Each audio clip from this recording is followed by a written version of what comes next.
Hello everyone, I am doctor Pragati. आज हम बात करने वाले हैं ओएनई के बारे में। ओएनई में क्या आप प्रिकॉशंस ले सकते हैं, क्या ट्रीटमेंट आप ले सकते हैं घर में, उन सब चीज़ों के बारे में आज हम डिस्कस करेंगे गाइस। कि आप घर में किस तरीके से एक्सरसाइज कर सकते हैं और किस तरीके से कर सकते हैं और क्या क्या चीज़ें आपको यूज़ करनी है। तो चलिए सबसे पहले ये जानते हैं कि ओएनई होता क्या है। जी हाँ, ऑस्टियोआर्थराइटिस बहुत कॉमन बीमारी हो चुकी है आजकल। ये 50 से 60 एज में आप ये देख सकते हैं। एज के साथ साथ क्या होता है कि हमारा बोन में गैप जो होता है वो कम हो जाता है, उसका स्पेस कम हो जाता है। उसके साथ साथ क्या होता है कि उसमें जो कार्टिलेज होती है वो बहुत वीक पड़ जाती है। तो जब इस तरीके की दिक्कतें स्टार्ट हो जाती हैं कि एज में आने के बाद, तो ये समस्या हो ही जाती है। आप हर दूसरे इंसान में ये दिक्कत देखेंगे। वैसे आजकल ये 40 एज में भी देखा जा रहा है और आजकल ये स्पोर्ट्स पर्सन में भी देखा जा रहा है, क्योंकि वो लोग अक्सर फील्ड वर्क में हमेशा ऐसे एक्सरसाइज करते हैं जिनमें उन्हें छलांग लगानी पड़ती है, रनिंग करनी पड़ती है। बहुत सारे स्पोर्ट्स ऐसे मूवमेंट्स उन्हें करने पड़ते हैं जिस वजह से उनको एसीएल टियर इस तरीके की चीजें भी हो जाती हैं, जिनसे उनके लिगामेंट में काफी इफेक्ट पहुंचता है और जिससे उनको भी मीडियली कॉन्डाइल साइड जो बहुत बड़ा होता है लेटरल कॉन्डाइल से, उसमें क्या होता है कि मीडियल कॉन्डाइल जो अंदर की साइड होता है ना, जो अंदर की साइड होता है मीडियल कॉन्डाइल, वहां से सबसे पहले दिक्कत स्टार्ट हो जाती है। वहां से क्या होता है कि वो बहुत जल्दी स्पेस जो होता है वहां से कम होने लग जाता है, जिस वजह से पेन स्टार्ट हो जाता है, स्वेलिंग स्टार्ट हो जाती है। वहां क्रिपिटस स्टार्ट हो जाता है। Crepitus in the sense is the वहां से आवाजें, कट कट की आवाज आपने सुनी होगी कई बार, चलते टाइम आपको फील होता होगा कि यहाँ पे कट कट की आवाज फील हो रही है। स्टिफनेस वहां हो जाती है, मसल वीकनेस वहां हो जाती है। तो जब वहां क्रिपिटस साउंड होता है या आपको एसीएल टियर हो गया है या इस तरीके की दिक्कत हो रही है, तो उसमें क्या होता है, उसमें फिर आपको डिफॉर्मिटी होने के चांसेस भी हो जाते हैं। वो मैं अभी आपको धीरे धीरे आगे बताऊंगी। आप ये कुछ स्ट्रक्चर्स हैं, ये देख लीजिए और ये एक्सरे देख लीजिए, इसमें किस तरीके से स्पेस कम होता जा रहा है। वो चीज आप देखिए, बोन स्ट्रक्चर कैसे कम हो रहे हैं। कई बार आप जब एक्सरे करवा लेते हैं, जब आपको दिक्कत ज्यादा हो जाती है, तो उसमें भी फिर हमें मार्जिनल ऑस्टियोफाइट्स दिखने लगते हैं। तो ये किस तरीके से डेवलप होते हैं कि एज में आने के बाद या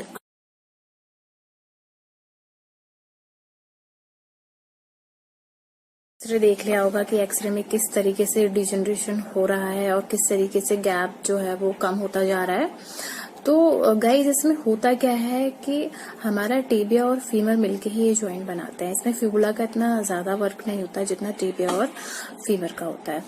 तो गाइस, इसमें क्या होता है कि एक कुशन होता है जिसे हम मेनिस्कस कहते हैं और वो एक कार्टिलेज की तरह काम करता है। तो जब कार्टिलेज का लॉस हो जाता है तो उससे क्या होता है, वहां गैप जो होता है वो कम होने लगता है, जिस वजह से ये सारी दिक्कतें स्टार्ट हो जाती है। उसमें एक फ्लूइड भी, जॉइंट कैप्सूल जो होता है उसमें एक फ्लूइड घूम रहा होता है। तो एक टाइम पे कई आपने सुना होगा कि कहते हैं कि हमारे घुटने घिस गए अंदर से, या उसके अंदर का पानी कम हो गया, इस तरीके से आपने बात सुनी होगी। बट उसमें पानी वानी कोई कम नहीं होता, उसमें एक फ्लूइड होता है जो एक एज आने पर खत्म हो जाता है, जो नहीं रह पाता उतना, क्योंकि हम काफी ज्यादा, हमारी एक्टिविटी कुछ ऐसी होती है जिसमें हमें ज्यादा चलना फिरना रहता है। और कुछ डिफॉर्मिटीज के बारे में भी जान लेते हैं, जैसे कि फिक्स्ड, फ्लैक्स्ड एंड जेनोवेरम, जिसे बो लैग भी बोलते हैं। फिक्स्ड फ्लैक्स्ड में क्या होता है कि नी जो है पेशेंट का वो फ्लैक्स्ड ही रह जाता है। बो लैग में क्या होता है कि पेशेंट के hip muscles and quads muscles काफी ज्यादा जो होती है वीकनेस में चले जाते हैं। हिप एब्डक्टार जो होते हैं वो काफी ज्यादा वीकनेस में चले जाते हैं। तो गाइज, उसमें हम पेशेंट को ये भी बोल सकते हैं कि वे ऑपरेशन करवा लें, बट ज्यादातर हम नहीं भी बोलते हैं। हम कोशिश करते हैं कि उन्हें एक्सरसाइज के थ्रू ही ठीक किया जाए, फिजियोथेरेपी के द्वारा ही ठीक किया जाए। इस तरीके से वो चलेंगे। जब वो चलेंगे तो इस ज्यादा वेट होने की वजह से भी जो लेडीज होती है उन्हें काफी सारी दिक्कतों का सामना करना पड़ सकता है, क्योंकि उसमें हैम्स मसल्स भी बहुत वीक पड़ जाती हैं काफ के साथ साथ, और उसमें कुछ नर्व्स का स्ट्रक्चर्स भी चेंज हो जाता है और मसल्स भी बहुत ज्यादा चेंज हो जाती है। तो उनको कैसे रिकवर करेंगे वो सब हम इन एक्सरसाइज के द्वारा ही सीखेंगे, जो मैंने आपको strengthening exercise, isometric exercise and कुछ ऐसी एक्सरसाइज बताई हैं जो आप करेंगे एंड रिलैक्स पाएंगे। एंड गाइस, ये जो एक्सरसाइज मैंने आपको बताई हैं वो आपको, अगर आपको बहुत ज्यादा पेन है तो आप कुछ टाइम फिजियोथेरेपी में रिलैक्स करवाएंगे, मतलब कि मशीनों द्वारा अपना रिलैक्स करवाएंगे। फिर कुछ टाइम बाद जब फिजियोथेरेपिस्ट कहते हैं कि आपको स्टैंडिंग एक्सरसाइज अब स्टार्ट करना है तो आप ये वाली एक्सरसाइज करेंगे। और आइसोमेट्रिक एक्सरसाइज तो आप कर ही सकते हैं। 9 10 रिलैक्स। सेम यहाँ पे आपको करना है 10 बार, वो भी 3 बार ही करना है आपको, सुबह शाम और दिन में। उसके बाद आप रखेंगे एंकल के जस्ट नीचे, पंजा अंदर और नीचे प्रेस करेंगे, काउंट करेंगे एंड रिलैक्स करेंगे। सेम आपको भी इसमें भी 3 बार करना है। फिर दूसरे पैर में करेंगे इसी तरह, फिर बीच में रख के दोनों पैरों से टॉवल को दबाएंगे, काउंट करेंगे 10 एंड रिलैक्स छोड़ दें, दबाएंगे 10 काउंट एंड रिलैक्स। ठीक है। उसके बाद आप रेंज ऑफ मोशन एक्सरसाइज करेंगे।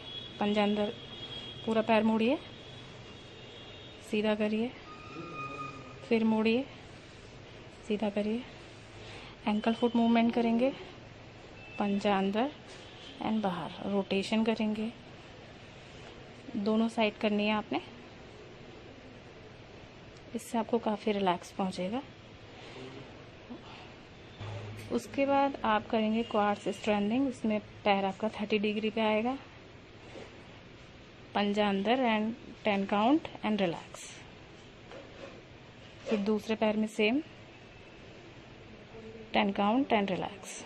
ये भी आप 10 बार करेंगे। उसके बाद इस तरीके से वेट का बांध लेंगे आप पैर में और फिर से नी फोल्ड करेंगे एंड सीधा करेंगे, फिर फोल्ड करेंगे, फिर सीधा करेंगे। दोनों ही पैरों में आप छोड़िए, फिर उठाइए, छोड़ दीजिए। अब पैर को फोल्ड करिए, 10 काउंट एंड रिलैक्स। दोनों ही पैरों में ये कर लेंगे आप। उसके बाद आप साइड लाइन में पेशेंट को लेटाएंगे करवट लेके, फिर पैर उठाएंगे, 10 काउंट एंड रिलैक्स। सारी एक्सरसाइज आपको 10-10 बार करनी है। जब पेशेंट के पेन कम होएगा उसके बाद ही हमें ये सारी एक्सरसाइज स्टार्ट करनी है। उसके बाद पेशेंट सिटिंग पोजीशन में होगा, क्वाड्स स्ट्रेंथिंग दोबारा करेंगे, 10 काउंट में होल्ड रखेंगे एंड रिलैक्स। फिर दोनों पैर फोल्ड करेंगे क्रॉस में और अपोजिट प्रेशर लगाएंगे, एक पैर से नीचे तक करेंगे, दूसरे पैर से ऊपर, रिलैक्स। उसके बाद अगर पॉसिबल है तो हम हैम्स की स्ट्रेचिंग करेंगे।